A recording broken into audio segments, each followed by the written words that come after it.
Buenas tardes. Nosotros somos el equipo número 2 del grupo 422, el grupo 1, y vamos a estar presentando lo que es el tema de la hemodinámica. Los integrantes del equipo es Aguilar León Jesús Alberto, Calderón Cárdenas Dylan, Castro Urias Kimberly María, Lilia Yulisa Olguín Ponce y Carla Alejandra Torres Franque. Bueno, tenemos como la hemodinámica, que es la disciplina que estudia los principios físicos que rigen el movimiento de la sangre dentro de nuestro organismo, como arterias, venas, vénulas, arteriolas, etcétera, etcétera. Y bueno, a continuación le vamos a estar presentando lo que es la ecuación general de la hemodinámica, que bueno, la ecuación general es el flujo sanguíneo, va a ser representado por la letra Q mayúscula, va a ser igual a la gradiente de presión entre la red arterial y la venosa, que va a estar representada por PA menos PB, entre la resistencia al flujo de la sangre, representada por la letra R mayúscula. En resumidas cuentas, la ecuación general de la hemodinámica sería Q es igual a PA menos PB entre R.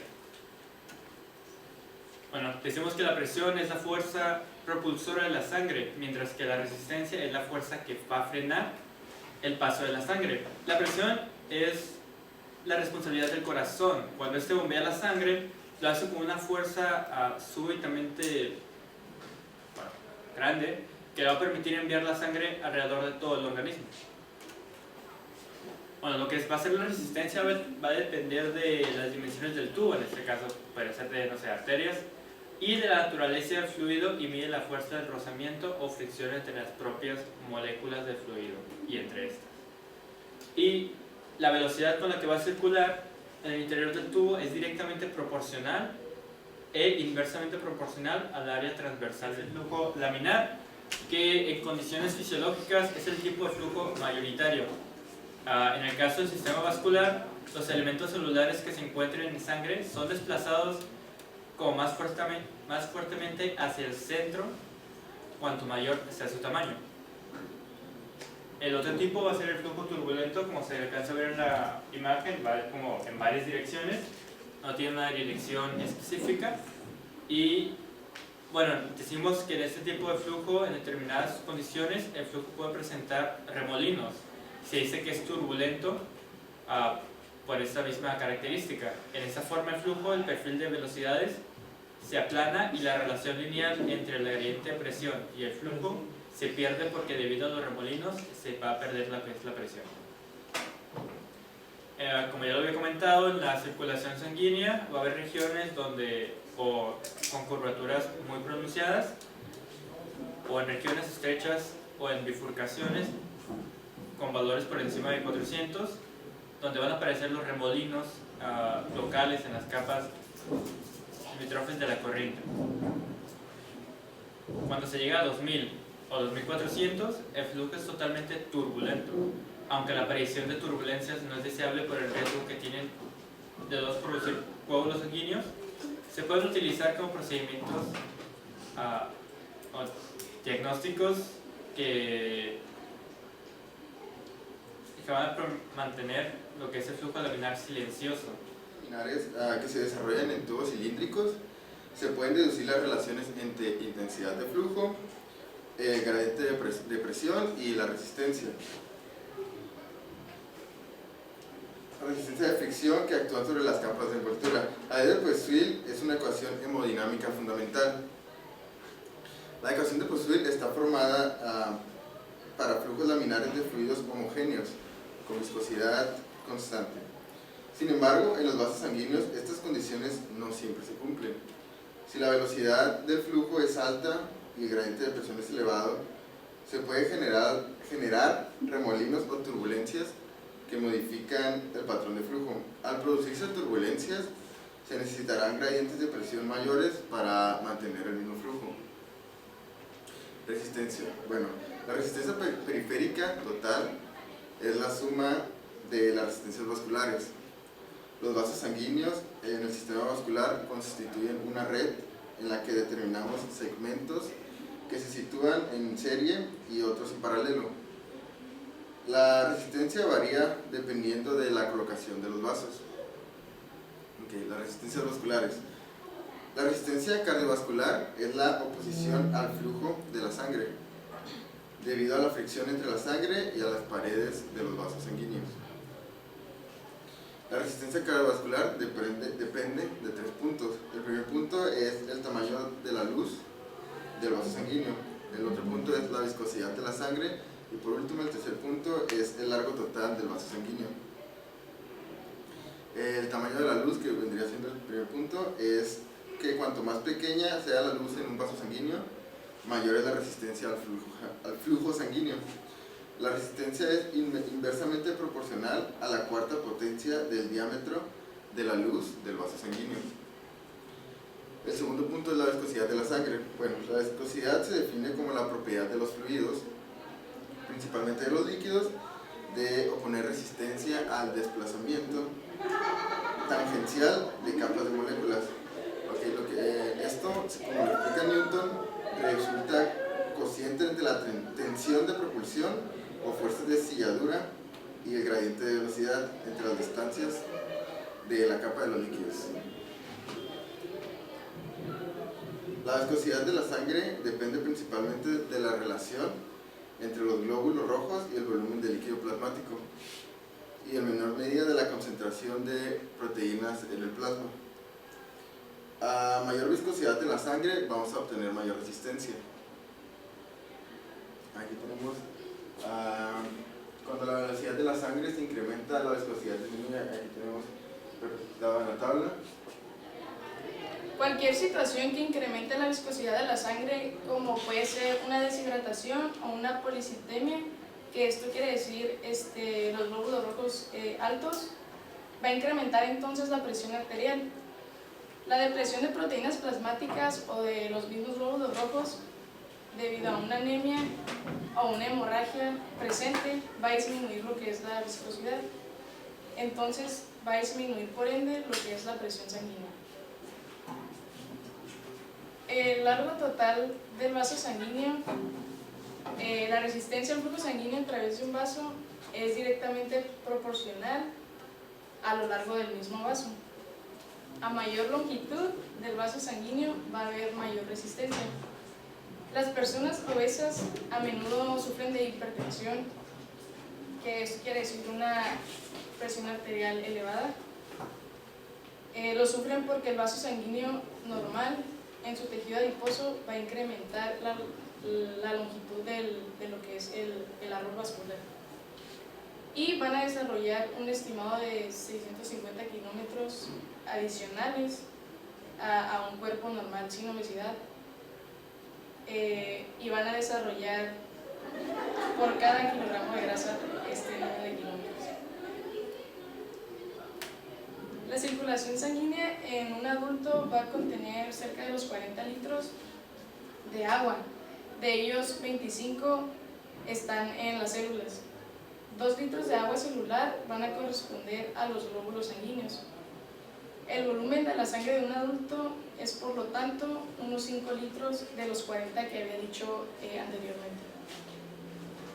Pero de esos 5 no son bombeados en un sistema rígido y cerrado.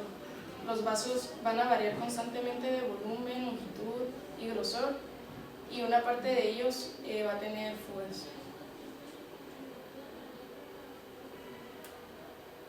¿Quieres una pregunta? ¿Sí? ¿Me da pregunta?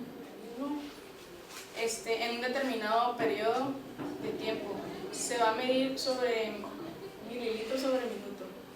El flujo sanguíneo total va a ser el gasto cardíaco o el volumen del minuto cardíaco de la sangre que va a circular a través de los diferentes vasos sanguíneos sistemáticos por minuto. La distribución del gasto cardíaco entre las vías circulatorias que irrigan los diversos tejidos de nuestro organismo va a depender de 2 factores. El primero va a ser la diferencia de presión que va a conducir el flujo sanguíneo a través de un tejido. El segundo va a ser la resistencia del flujo sanguíneo en los vasos sanguíneos específicos. La sangre fluye a través de regiones de mayor presión a regiones de menor presión. A mayor diferencia de presión va a haber mayor flujo sanguíneo. pero a mayor resistencia va a haber menor flujo sanguíneo. La velocidad del flujo sanguíneo, como ya mencioné anteriormente, el flujo sanguíneo va a ser el volumen de sangre que va a fluir a través de un tejido en un determinado tiempo. La velocidad, en cambio, va a ser la forma inversa del área de la sección transversal, que sería a mayor velocidad es menor cuando el área de la sección transversal es mayor. Cada vez que una arteria se va a bifurcar, el área de sección transversal en todas sus divisiones va a ser mayor que el área de la sección transversal del vaso original. Por lo tanto, el flujo sanguíneo se torna cada vez más lento a medida que la sangre se mueve alejándose del corazón y alcanza la mayor lentitud en los capilares de menor. El circulatorio es la estructura anatómica compuesta por el sistema cardiovascular que conduce y hace circular la sangre por todo el cuerpo. Y también está compuesto por el sistema linfático. En el ser humano, el sistema cardiovascular está formado por los vasos sanguíneos, como venas, arterias y capilares, la sangre, el sistema linfático, que está compuesto por los vasos linfáticos, por ganglios y por órganos linfáticos como el vaso y el timo. Aparte está la médula ósea y otros tejidos linfáticos como las amígdalas y las placas de Peyer y por supuesto la linfa.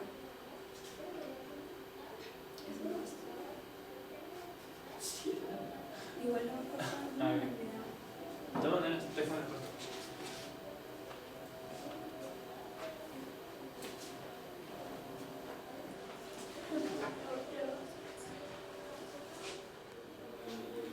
Yo les voy a hablar sobre la presión en el sistema circulatorio.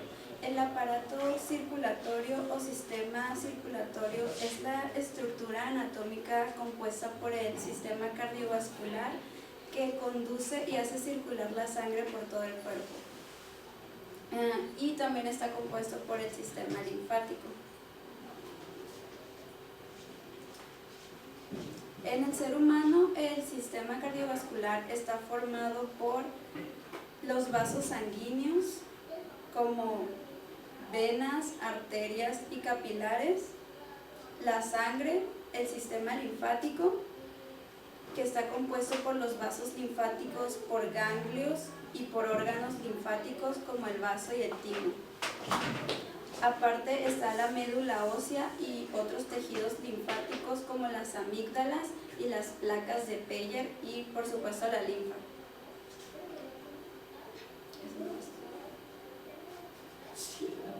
Igual lo voy a pasar, no me bien. olvidaba. De todas maneras, déjame cortar.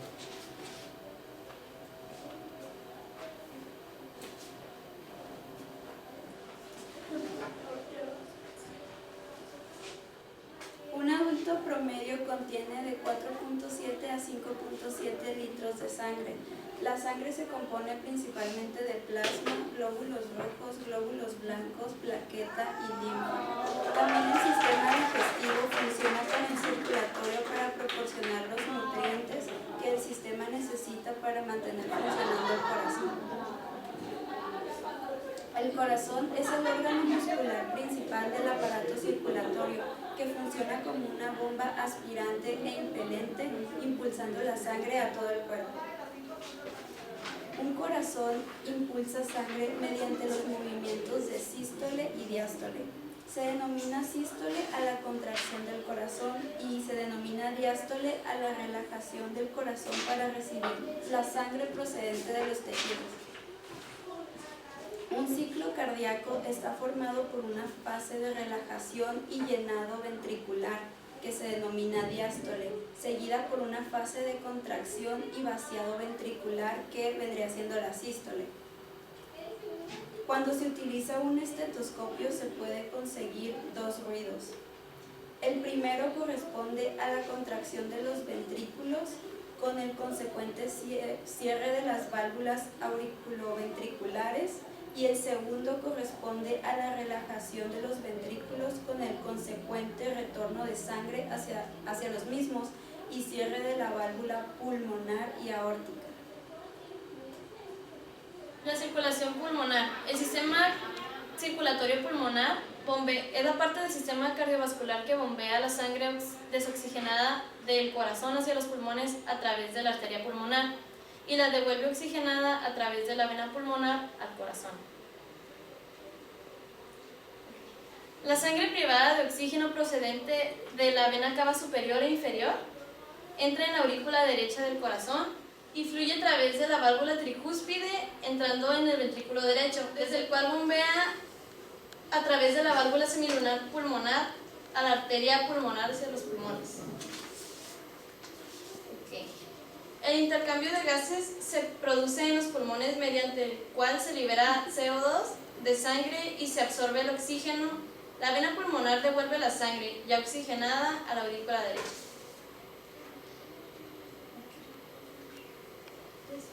La circulación sistémica. La circulación sistémica es la circulación de la sangre a todas las partes del cuerpo excepto los pulmones. Es la parte del sistema cardiovascular que transporta el oxígeno desde el corazón a través de la aorta, desde el ventrículo izquierdo donde la sangre se ha depositado previamente a partir de la circulación pulmonar al resto del cuerpo y devuelve la sangre sin oxígeno al corazón. La circulación sistémica es en términos de distancia mucho más larga que la circulación pulmonar, ya que recorre cada parte del cuerpo. Hablando de lo que es la presión sanguínea, es la presión ejercida por la sangre circulante sobre las paredes de los vasos sanguíneos y constituye uno de los principales signos vitales. La presión de la sangre va a disminuir a medida que la sangre se mueve a través de arterias, arteriolas, vasos capilares y venas. El término presión sanguínea generalmente se refiere a la presión arterial, es decir, la presión en las arterias más grande, y es comúnmente medida por medio de un esfigmomanómetro. Los valores de la presión sanguínea se expresan en milímetros del mercurio, que sería siendo mmHg, y a pesar de que muchos dispositivos de presión vascular modernos ya no usan mercurio, siempre se va a seguir utilizando este valor. Bueno, aunque la presión sanguínea a veces se confunde con la presión arterial, se puede distinguir dos tipos de presión sanguínea, la presión venosa y la presión arterial. Mientras que la presión arterial tiene dos componentes o dos medidas de presión arterial, que estos van a ser la presión sistólica o la alta y la presión diastólica o la baja. Hablando de lo que es la presión venosa va a ser la presión que ejerce la sangre contenida en los vasos venosos. En general, va a ser más baja que la presión arterial debido a que el volumen de sangre es grande. La distensibilidad de los vasos también va a ser grande, factor que va a influir directamente en nuestra presión. Por otro lado, y al contrario de lo que sucede con la presión arterial, la presión venosa es mayor en la periferia y menor en los grandes vasos cerca del corazón. Decimos que la presión va a tener un valor que oscila entre 0 y 5 milímetros sobre mercurio y depende del equilibrio entre el gasto cardíaco y el retorno venoso.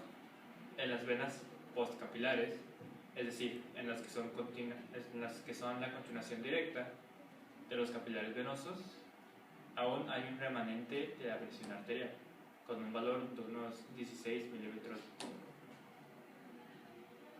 En las venas de calibre mediano, el valor se ve reducido hasta 10 milímetros de mercurio, y en las grandes venas extratorácicas los valores van a oscilar entre 5 y 6 milímetros sobre mercurio. Ahora sí que hablando de la presión arterial, la presión que va a ejercer la sangre contra la pared de las arterias. Esta presión va a ser imprescindible para que la sangre circule por los vasos sanguíneos y aporte el oxígeno y los nutrientes a todos los órganos del cuerpo para que pueda funcionar. Es un tipo de presión sanguínea y la cual no debe confundirse con la tensión arterial, que es la presión que los vasos sanguíneos van a ejercer sobre la sangre circulante. La presión arterial va a tener lo que son dos componentes. El primero va a ser lo que es la presión arterial sistólica, que va a corresponder al valor máximo de la tensión arterial en sístole, que va a ser cuando el corazón se contrae, y se refiere al efecto de presión que va a ejercer la sangre eyectada del corazón sobre la pared de los vasos. Hablando del segundo componente, va a ser lo que es la presión arterial diastólica, que va a corresponder al valor mínimo de la tensión arterial cuando el corazón está en diástole o entre latidos cardíacos. Depende fundamentalmente de la resistencia vascular periférica. Se refiere al efecto de la distensibilidad de la pared de las arterias, es decir, el efecto de la presión que ejerce la sangre sobre la pared de los vasos. Y bueno, pues eso sería todo de nuestra parte. Aquí están la bibliografía de esta exposición y pues muchas gracias por su atención.